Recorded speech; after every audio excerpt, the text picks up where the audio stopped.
Hi friends, मैं ताहिर मंसूरी आपका अपने यूट्यूब चैनल ज्ञान क्लासेस में एक बार फिर से स्वागत करता हूं। आज हम कक्षा 12वीं के लिए एमपी बोर्ड द्वारा जो जारी किए गए हैं मॉडल पेपर, जो कि अभी हमने देखा है कुछ पेपरों में कि मॉडल पेपर से बहुत से क्वेश्चन आ रहे हैं, तो उन क्वेश्चनों को हम यहाँ आपके लिए लेकर आए हैं। तो यदि वीडियो पसंद आए तो हमारे चैनल को लाइक कीजिए, शेयर कीजिए और सब्सक्राइब कीजिए। तो आइए शुरू करते हैं हम हमारे वीडियो को। तो हमने आज साझेदारी में सबसे पहले जो चैप्टर लेकर आए हैं अकाउंटेंसी में, तो जो 4 तारीख को पेपर होने वाला है, तो उसमें जो है पेशेवर व्यक्ति किसे कहते हैं। लेखा शास्त्र का पेपर 4 तारीख को है, तो उसमें पहला क्वेश्चन हम लेकर आए हैं कि पेशेवर व्यक्ति किसे कहा जाता है। तो पेशेवर व्यक्ति वह व्यक्ति होता है जो अपनी बुद्धि का उपयोग करके धन कमाते, अर्थात दिमाग का उपयोग करके जो व्यक्ति धन कमाता है उसे किसी प्रकार की मेहनत की आवश्यकता नहीं होती। जैसे वह कोई वस्तु को बेचता नहीं है, कोई मजदूरी नहीं करता है, डॉक्टर है, वकील है, शिक्षक है, इंजीनियर है, ये जो होते हैं ये पेशेवर व्यक्ति होते हैं, अर्थात जिन्हें अपने बुद्धि का प्रयोग करने पर लाभ प्राप्त होता है या पैसा प्राप्त होता है, उसे हम पेशेवर व्यक्ति कहते हैं। उम्मीद करता हूँ आपको ये वीडियो पसंद आएगा। हमारा जो दूसरा क्वेश्चन है, प्रवेश शुल्क किसे कहते हैं।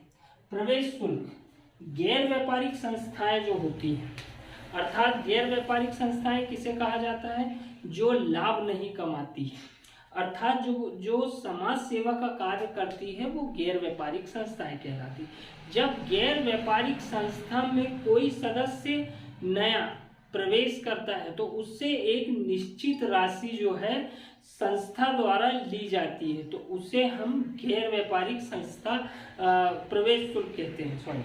तो प्रवेश शुल्क समझ में आ गया होगा कि नई गैर व्यापारिक संस्था जब अपने नए सदस्य से प्रवेश के समय नया सदस्य कोई बनना चाहता है संस्था का, तो वह उससे एक निश्चित राशि ली जाती है, तो उसे हम प्रवेश शुल्क कहते हैं।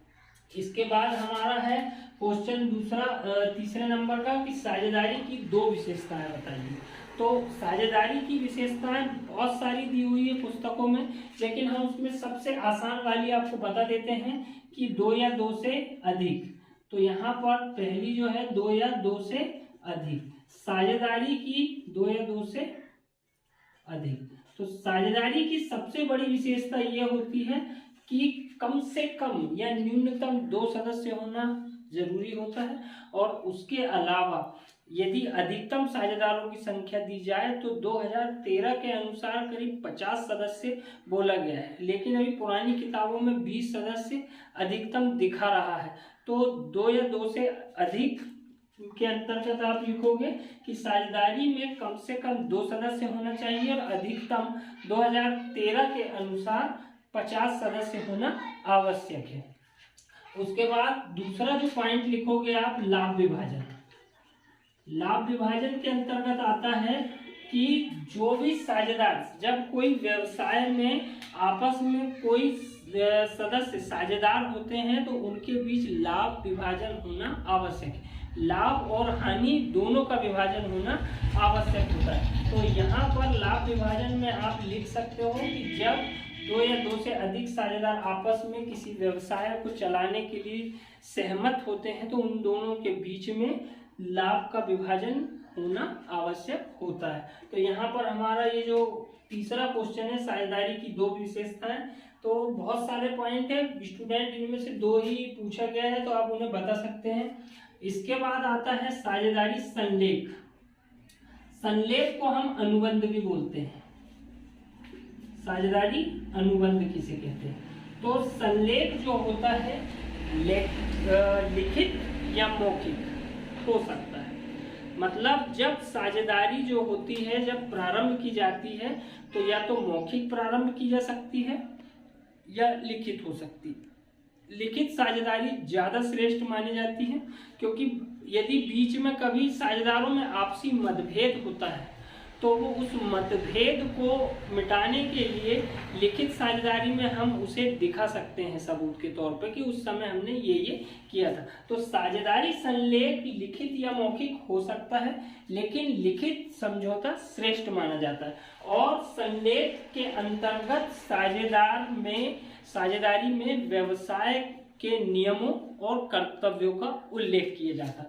तो यहाँ पर संलेख के अंतर्गत कर्तव्य, अधिकार और नियम का उल्लेख साझेदारी में किया जाता है। उम्मीद करता हूं आपको समझ में आ गया होगा कि साझेदारी संलेख से क्या आशय है। तो साझेदारी में कर्तव्यों, अधिकारों और नियमों का उल्लेख किया जाना साझेदारी संलेख का कहलाता है, यह साझेदारी अनुबंध कहलाता है। इसके बाद हम अगला क्वेश्चन चलते हैं, त्याग अनुपात किसे कहते हैं?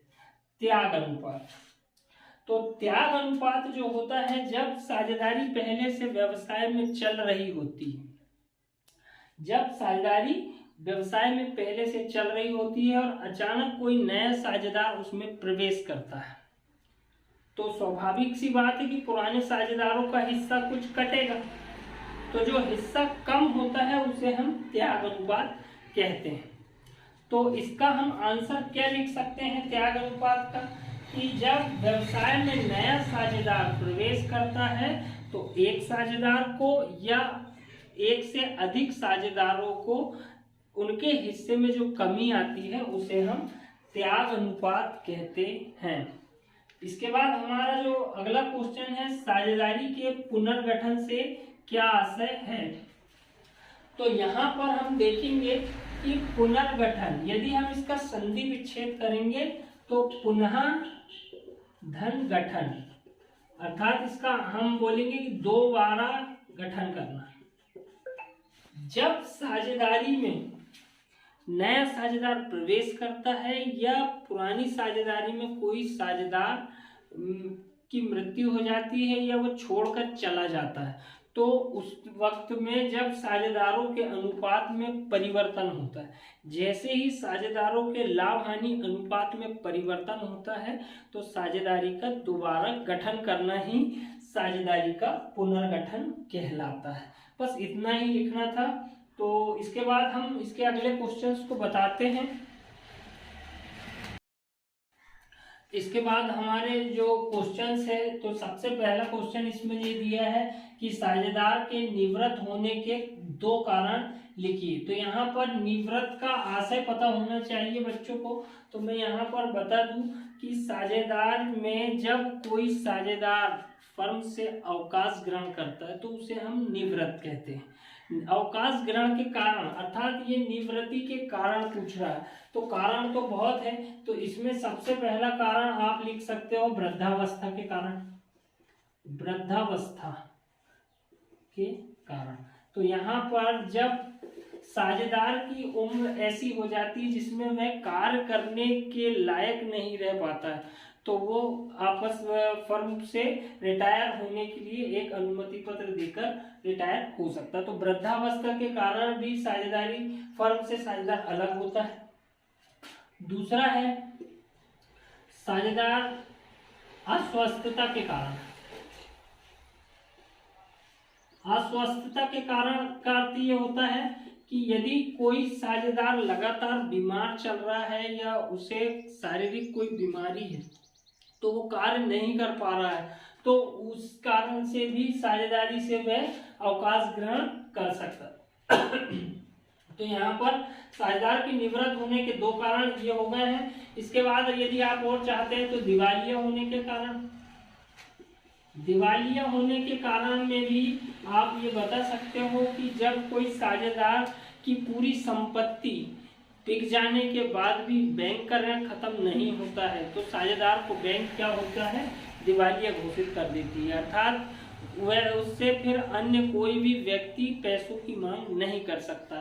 तो ये दिवालिया होने के कारण भी निवृत्ति का कारण होता है। उसके बाद हम आगे अगले क्वेश्चन में आते हैं कि साझेदारी फर्म के विघटन से क्या आशय है।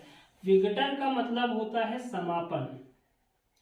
तो यहाँ पर क्वेश्चन पूछ रहा है साझेदारी फर्म के समापन। तो सीधी सी बात है, जब फर्म का समापन अर्थात जब व्यापार को पूरी तरह से बंद कर दिया जाता है, अर्थात वहां से सब संपत्तियों को बेच दिया जाता है और दायित्वों का भुगतान कर दिया जाता है, तो उसे हम फर्म का समापन कहते हैं। इतना ही लिखना पड़ेगा कि जब साझेदारी फर्म में समस्त संपत्तियों का विक्रय कर दिया जाता है और दायित्वों का भुगतान कर दिया जाता है, तो उसे हम साझेदारी फर्म का विघटन कहते हैं।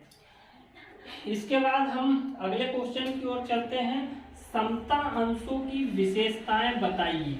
तो यहाँ पर समता अंश आपको मालूम है, कंपनी का चैप्टर बच्चों ने पढ़ा हुआ है। तो अंश जो होते हैं वो दो प्रकार के होते हैं, एक समता अंश और दूसरा पूर्वाधिकार अंश।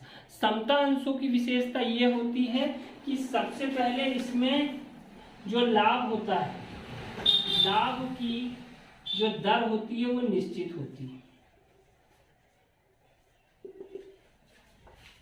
कंपनी में जो भी समता अंशधारी रहते हैं उनको जो लाभ मिलता है वो एक निश्चित दर से मिलता है। उसके बाद दूसरा पॉइंट है हमारा समता अंशधारी वास्तविक स्वामी होते हैं। वास्तविक स्वामी अर्थात यहाँ पर समता अंशधारी कंपनी के वास्तविक स्वामी होते हैं। तो ये जो थे दो पॉइंट थे, इसमें समता अंशधारियों की जो विशेषता, लाभ की दर जो है वो निश्चित नहीं होती थी। यहाँ पर मैं बताऊंगा कि लाभ की दर जो है वो निश्चित नहीं होती। पूर्वाधिकार अंशधारी को जो लाभ की दर होती है वो निश्चित होती है। तो समता अंशधारियों की दो विशेषताओं के अंतर्गत पहला है लाभ की दर निश्चित नहीं होती है, दूसरा है ये कंपनी के वास्तविक स्वामी होते हैं।